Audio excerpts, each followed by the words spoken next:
Hello, St. Lucia. Thank you for joining us on yet another episode of Uncut, and I am your host, Lisa Joahil. Today we have in studio a very good friend of mine, Manessa Lorde. Manessa, thank you so much for joining us. I know we have a lot to talk about, and we're going to talk to you today about violence against women. Gender-based violence, well, as we know, gender-based violence is not necessarily women, but men are affected as well. Today we're going to talk about your story and zone in a little more on domestic violence. Don't go anywhere.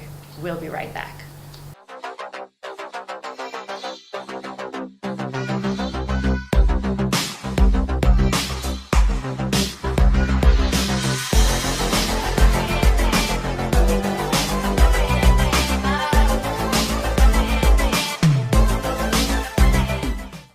Welcome back. Thank you for joining us on another episode of Uncut. My good friend Manessa, again, thank you so much. I know you are very busy. It's been a long time for us to have had this conversation, but I'm so happy that you've decided to come onto our show and tell your story. So tell our viewers, who is Manessa Lorde?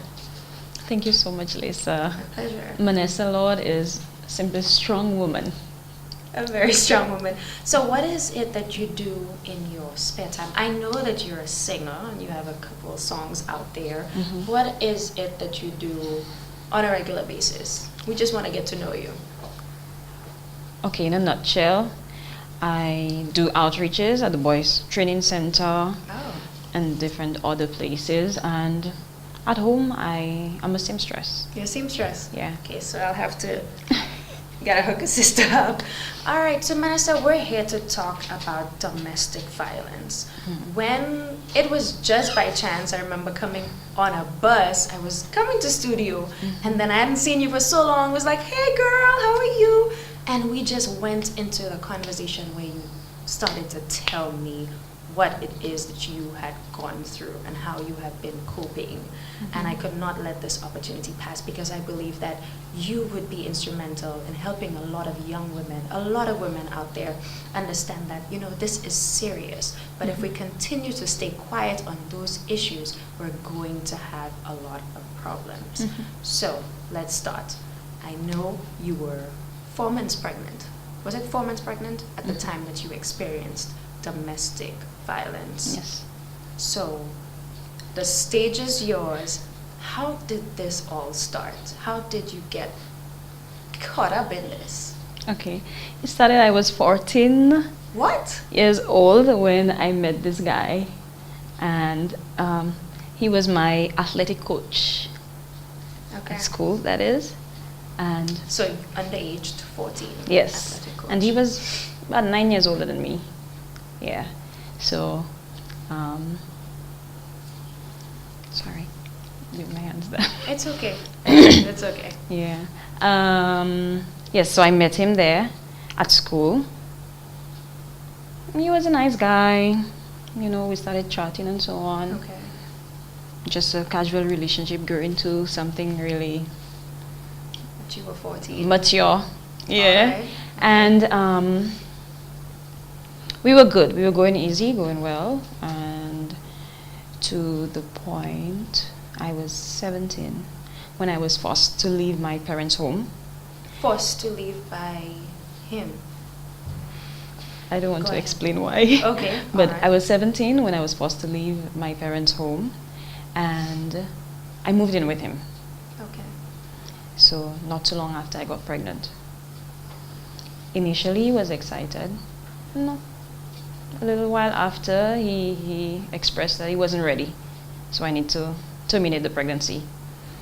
And I mean, I disagreed. Mhm. It was, for me, it was my body. I'm going to keep it. And then that's where it all started. That's where it all started. So how long were you in a relationship with him? From 14 years old, So from we 14, were moved in with dating. him 17. Yes.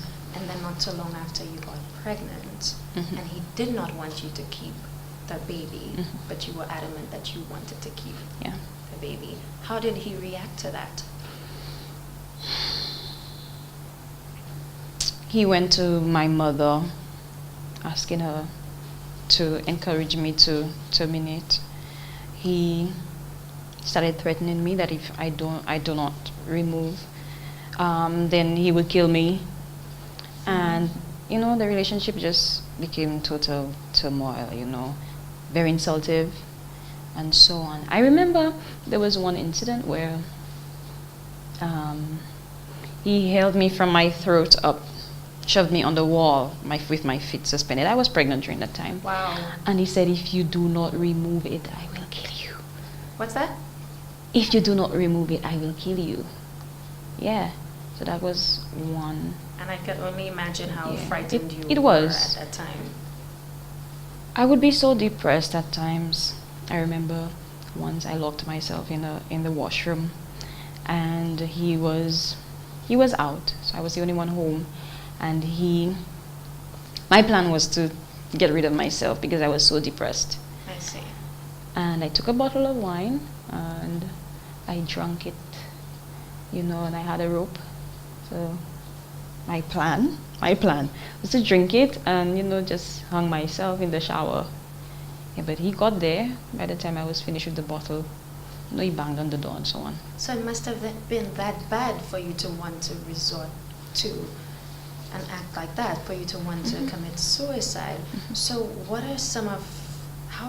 what were your experiences like where you felt that you could not get out of this relationship? Because I know this is something that a lot of women are struggling with. They've been with a guy for a very long time, or they probably have nowhere else to go, or they're afraid that he's going to kill them. So we know a lot of women are experiencing domestic violence, and they're afraid to come out and speak. But as a society, we're like, you like what's happening to you, because to us or to someone, it's easy. You can just leave and never come back. Why was it so difficult for you to leave? Well, I actually did leave. I was 4 months pregnant when I left. You know, he would constantly threaten me that he would kill me and so on. And I recall we were by the jetty in the town, and he said, you know what, this is your last time. If you do not get rid of it, then I'm going to kill you. And I made that decision the night to leave. I had the child months after, but then I moved back in with him. Okay. So that's where things really escalated. After you had the baby. After I had the baby, I moved back in with him. What led you to do that? Well, you know, he was my first boyfriend. And, you know, you really love this person. Yeah, and he called me, you know, promising that things would have been better. It's the better thing that we have a child together and all of that. So, you know, that really influenced my decision, I would say. Yeah, so I moved back in with him. So you moved back. At the time, what about your parents? What about your family? Did you have anybody to support you? Well, they were never... Who were aware? Anyone who was aware of what was going on? Nobody knew. Oh. Nobody knew. Maybe they had a little, you know, but nobody knew. You never went to your mom about it? Nobody knew. Nobody knew. Yes. Wow. Why did you decide to keep this a secret? Because I was embarrassed. I was embarrassed. A lot of people know me. And, you know, I was young, and my parents, they never approved of that. And for me to come now to say that, okay, this is that's embarrassing. You wouldn't want to go back crying to your parents because of what happened. The fear of them not accepting you back. Just embarrassment. Embarrassment, yeah. Okay. Because they did accept me back when I went in. But then I moved. So how did this affect your other life, like at work? How were you able to deal with like your colleagues? Would you find yourself in states of depression where you cannot function properly because you're in a situation where you're completely surrounded by this one person, where you feel like you have no leeway, right? I remember you were telling me where you'd constantly check up on you and you needed to get home at a certain time. That must at work I was pretty normal. Okay. You know, a lot of us could mask the problem really well. So at work, I'm always a jovial person, so at work I'm okay. But I know home is another story. And there were times when he would, you know, always have me on the clock, you know. I dismiss at 4:30 and then I should be home by 5.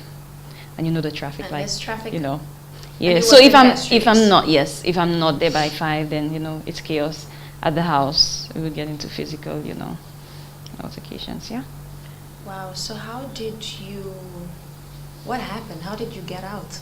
Because you're a survivor of this, but a lot of women have fallen victim where they did not see the next day because maybe they took things into their own hands and it went in a different direction. How did you get help? How did I get help? This thing came from bad to worse. This man was controlling my phone. My phones, he would be the one answering my phone calls, and just to make sure that the name is to the right, yeah, that kind of thing, and determine how I dressed. Don't wear makeup anymore, don't wear jewelry anymore, these little things. When I speak to men of the opposite sex, he would also, accuse me of having a relationship with those guys and so on. Insecure. Yes, so it just so much control, my money, just so much control. And it was painful for me to handle, a lot of crying and so on because you're hurt and all of that. And I recall one day at work, I couldn't take it anymore. I had to speak out. But before I go there, I remember there was one incident where I had the child and we had this back and forth, and he beat me so bad with a skipping rope while I'm holding our baby, Wow. And to fast forward a little, that day at work, I was just so crushed, and I went to speak with my HR director. We had a good rapport, and he was the only one I could have, confide in at the time. So that was somebody at your workplace? Yes. Okay, so let's hear more of that story after the break. We're just going to take a little break for a few moments. I know you need to take a little time to breathe again, and then we'll talk a little more about it. So we'll be right back. Thank you.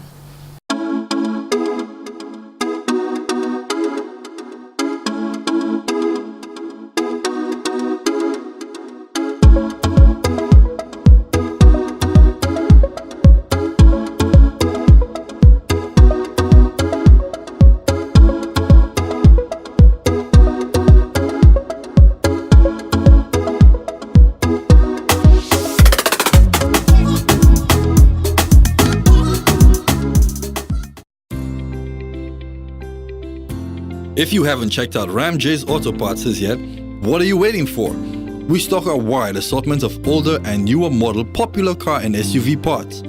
Suzuki, Toyota, Mitsubishi, Honda, Nissan, Mini Cooper, and lots more.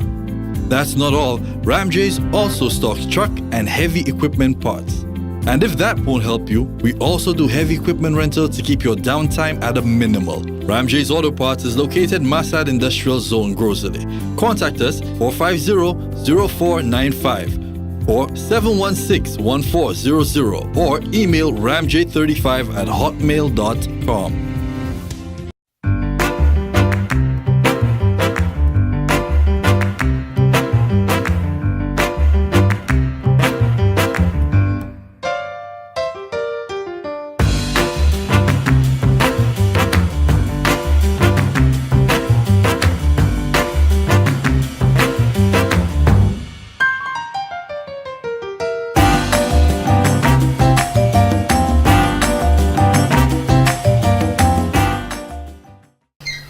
Welcome back. You're watching Uncut, and I am Lisa Joahil. In studio, we have my good friend Manessa Lorde, who has started to tell us her story on how she experienced domestic violence during her pregnancy. So, Manessa, right before we went to the break, you were telling us how you got help.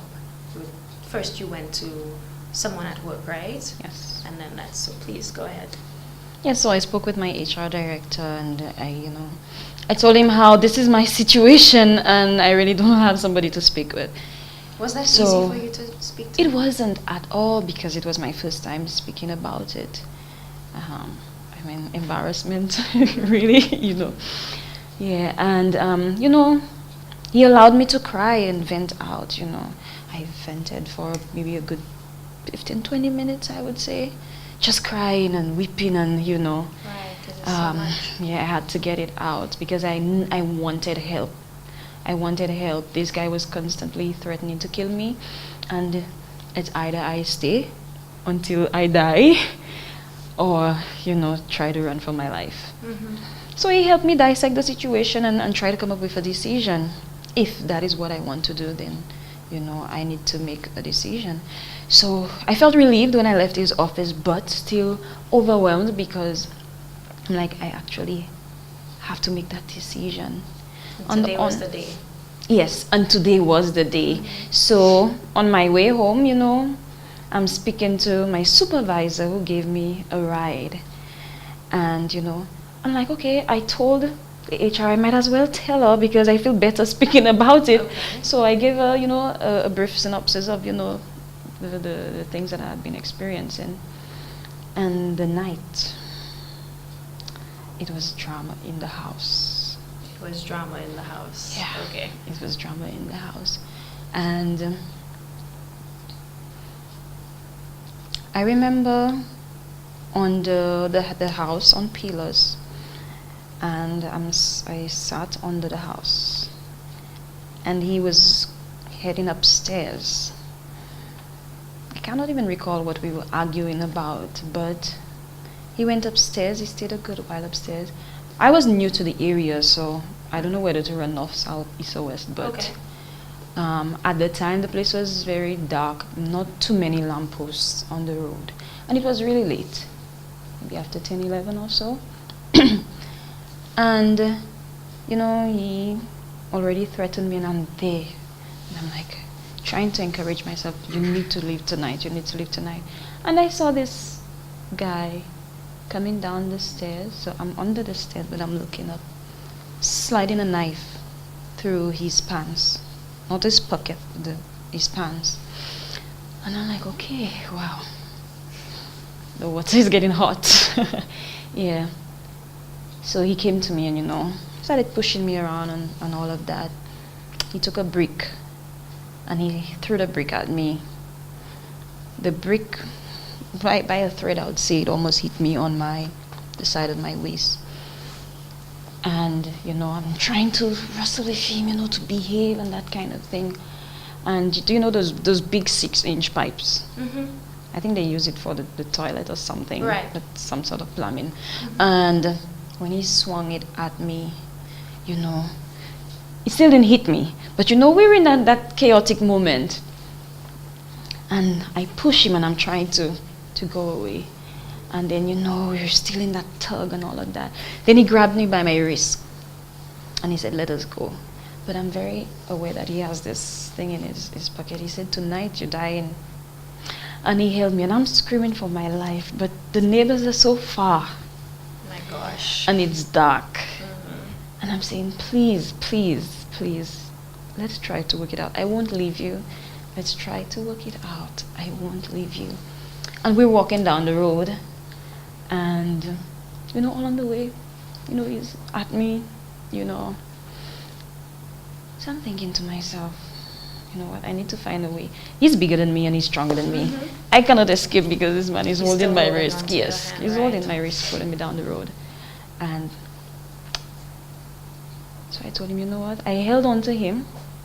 I started kissing him Okay. and making love to him. And You did what you in the thought you had heat to of do. the moment, I took the knife from his pocket. He didn't even know. I took the knife from his pocket. And I said, you know what? Because he had my phone, he had my wallet, he had everything.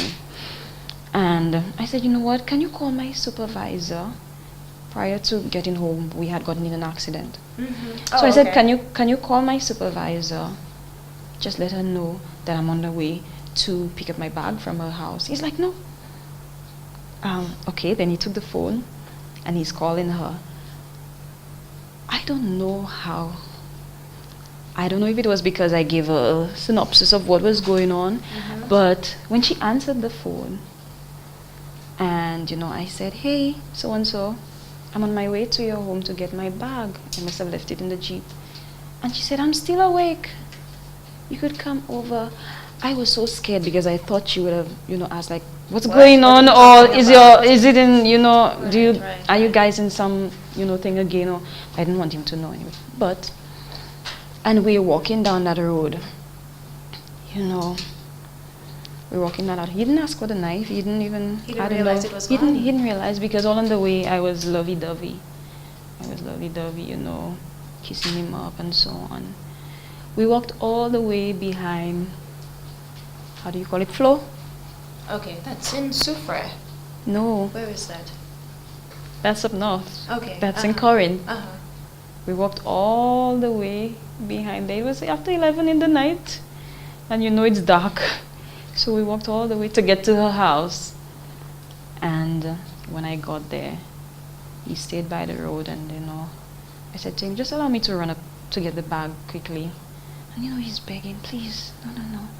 You sure you're not going to leave He may me? have suspected something. No. You sure you're not going to leave me? I said, no, just allow me to get the bag. And she's waiting. And let me tell you, I run for my life up those stairs to the house. And when this woman opened the door for me, I was like, just lock up. Right. I was like, my goodness. But it still didn't even end there because, long story short, he was still threatening me, calling my phone and, threatening me, that he would take my photos, my pregnancy photos, nude photos, but, just my trimesters. Threatening to post it on the internet, that when he sees me, he's going to kill me. And, it was more dreadful when I left because I was afraid. That he would follow you. I was really afraid. He would come to my workplace, and it was really. So that night you ran up the stairs into your friend's house. You never went back to him No. after that. No. So they understood what was going on and they Oh, were yeah. able to be that support system for you. Mhm. And a lot of women out there, they don't have that. They don't have anybody, or they think they don't have anybody they could talk about that. Mhm. Because, like you said, you would have thought when you called her, she would have said, oh, so what's going on? Y'all in problems again? And it's like me coming to a friend of mine and say, well, Manessa, I'm finding myself in a situation with so-and-so person. And then tomorrow you'll see him and you'll probably want to come in his face and say, so leave my friend alone. That's putting me at a greater risk. And people don't even know the Mhm. damage that they could do, Mhm, by getting so involved in these things and wanted to take things into their own hands. So I'm really glad you were able to get out of this. Have you ever been exposed to Mhm. violence prior to meeting this guy? Not that I can recall. Not that you No. can recall. But have you ever seen a friend or a family member in a situation where they did not get help? I have seen people, not a friend or family member, but I know of people who are, in this current, but In those types of situations, yeah, I can just only imagine the number of persons out there who are experiencing this every day. Mhm. I know a few persons who are afraid to speak out because their significant other Mhm. holds a very high place in society. Mhm. So speaking out against them means speaking out against their family Mhm. and putting their family on the spotlight. And women, they have that motherly thing about them where they want to protect their family and protect their own. They prefer to sacrifice themselves than to come Mhm. out and put their children in that sort of situation. And your daughter, of course, at the time would not even remember any of this, Mhm. which happened. So I am really very happy that you were able to come on and tell your story. But we're just going to take another break and Mhm. we're going to just wrap up on what it is that we think that women out there can do and how they can, and the resources that are available for them Mhm. to find support. All right. We'll be right back. If you haven't checked out Ram J's Auto Parts yet, what are you waiting for? We stock a wide assortment of older and newer model popular car and SUV parts. Suzuki, Toyota, Mitsubishi, Honda, Nissan, Mini Cooper, and lots more. That's not all. Ram J's also stocks truck and heavy equipment parts. And if that won't help you, we also do heavy equipment rental to keep your downtime at a minimal. Ramjay's Auto Parts is located Masad Industrial Zone, Grocery.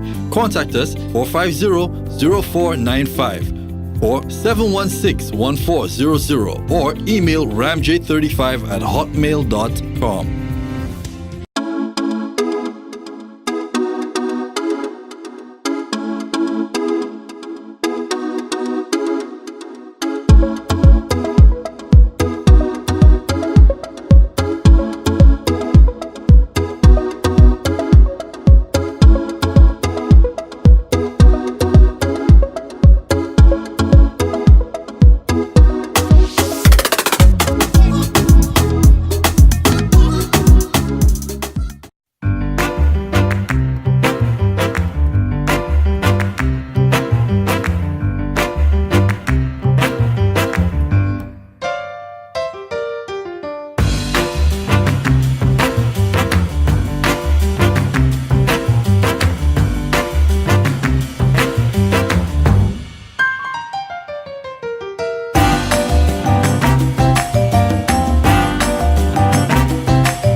So Manessa, you shared a lot with us.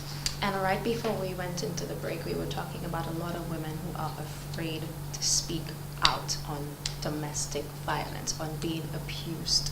So a few months ago, we had 16 days of fighting, marching, singing, rallying behind women and men, fighting against gender-based violence. That happened for 16 days. But to my disappointment, I have not been hearing anything much about it after.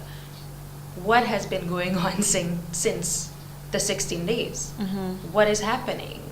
Are the officials doing anything about it? Is the government doing anything about it? Are you aware of anything that is taking place? The only thing I'm aware of is that I'm trying to play my part by, speaking up and speaking out. And if it has to start with me, then so be it. Our system, our culture has taught us, to be quiet and shove it up. Okay, Yeah. be quiet. But the problem really doesn't go away. It doesn't. We've been told, wives, submit to your husbands, and we've taken this scripture out of context just to be direct. Submission to some people means do whatever I say, and there's no two ways about it. So you are right in saying that we have been cultured this way to do whatever the man in this case tells us to do. But we cannot continue to stay silent on those issues, like you're saying. What encouragement do you have for women out there?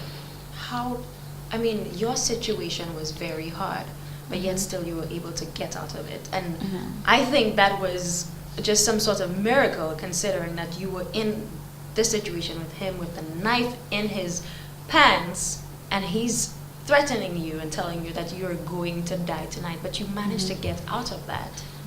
What are the signs that women can look for? Some of the things that I experienced, these are signs, and some of them seem to be so small, but they speak volumes. Yeah, so these are the signs you should not ignore. The control, control, because all aspects of it's control. And love is patient. Love has to be gentle. This is love. And if you have anybody who always wants to, dictate to you what to do with your life, how to go about doing it, and you should only play by their rules, that is an indication that you need to get out. But to the woman out there who may be blind to the signs, but has actually experienced the abuse, what sort of encouragement do you have for them? Because we don't really have that much support in the communities. People don't want to get involved. People are afraid to speak out. People are afraid to talk to the neighbor and say, hey, are you okay? Because they don't want you to come shouting and say, mind your business, fais affaire, like even in a community I was walking through a couple of weeks ago, this woman was screaming, help, help, help, and I'm like, oh my God, what is going on? So I was talking to a man on the streets, and he was like, don't worry with them, she always crying, she not leaving the man, she always in it. And then after a while, you know, you stop hearing the cries, so you're wondering, did this woman get killed, is she okay?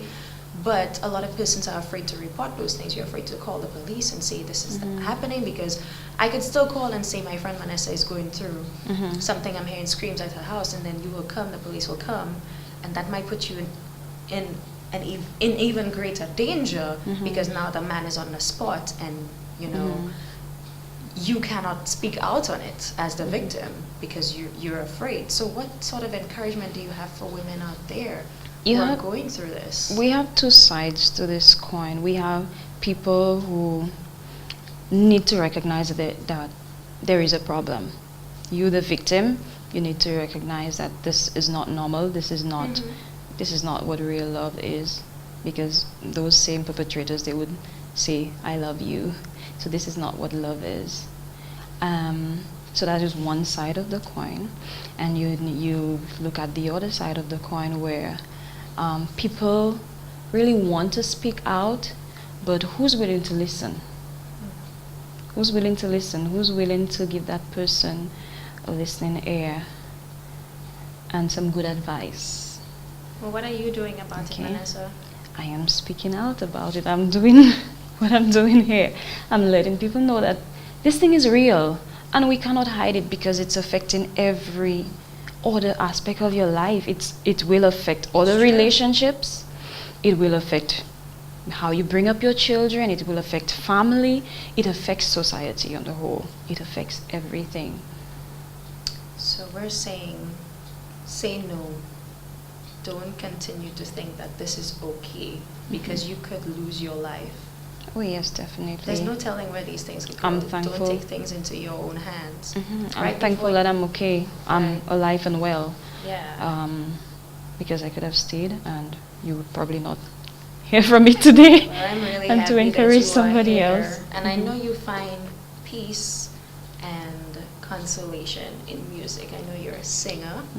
And just before we close, I know that there's this one song that I know you think persons out there will find encouragement. So take it away.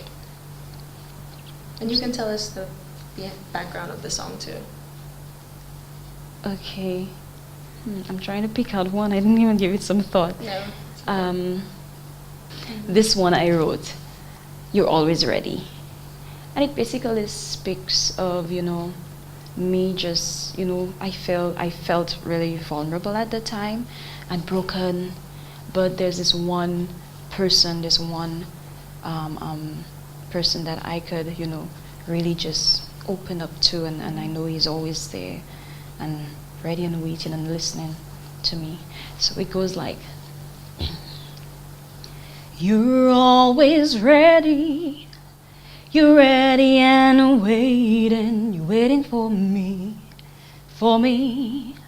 You're ready and waiting. Can I take it a notch higher? Yes. You're always ready. You're ready and waiting. You're waiting for me, for me. You're ready and waiting. You love me first, more than I'd ever imagined. You knew me first, no greater love than this. You laid your life for me, yeah. You're always ready. You're ready and waiting. You're waiting for me, for me. You're ready and waiting. You're waiting for me, for me. You're ready and waiting for me. Wow, that was beautiful. Thank you so much, Manessa. And St. Lucia, I hope you were inspired by Manessa's story. And to the bottom of the screen, this is the number you can call if you ever feel like you are in a situation where you need help. Call the number at the screen. There's always someone who can be that support system for you. You're not alone. Thank you so much for joining us on Uncut.